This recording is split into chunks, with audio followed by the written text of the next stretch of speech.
Hello students and welcome to the YouTube channel of Lalbagh Girls. This is Ekta ma'am and today I am going to take up a lecture for class 9th students and my subject for today is economics. Students, this is the continuation of the previous videos that we have done in these days. So let us start with the video now. Okay students, in my previous videos I have told you about human resource and human capital.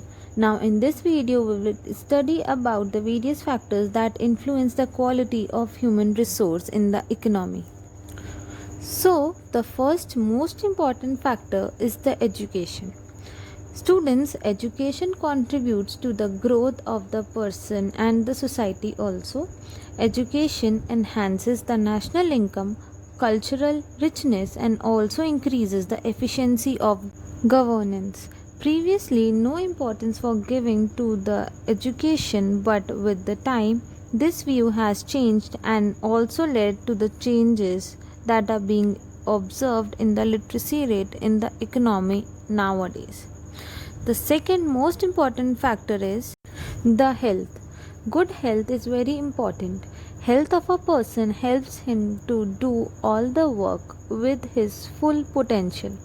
An unhealthy employee becomes a liability for an organization rather being an asset. The government has taken various measures to ensure good health of the employees and their families too. Moving forward to the next topic, which is unemployment in the form of unused human resource. In India, there is a big problem of unemployment in rural and urban areas. However, the nature of the unemployed person differs from person to person. There is seasonal and disguised unemployment. So, let us know what is seasonal unemployment. Seasonal unemployment happens when people are not able to find jobs during some months of the year. People dependent upon agriculture usually face such kind of a problem. There are certain busy seasons when sowing, harvesting, weeding, threshing is done, but certain months do not provide much work to the people dependent on agriculture.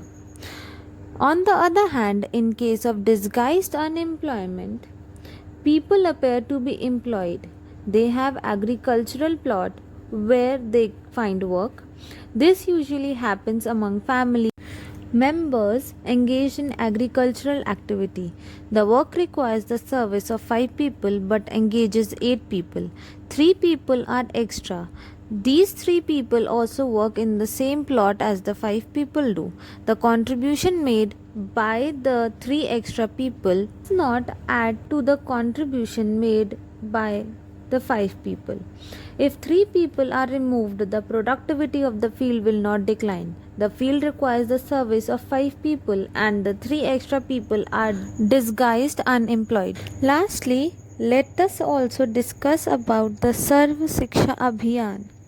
So, it was a significant step taken towards providing elementary education to all children in the age group of 6 to 14 years. I hope you are clear with the concepts that we have done in this class. Thank you for watching the video.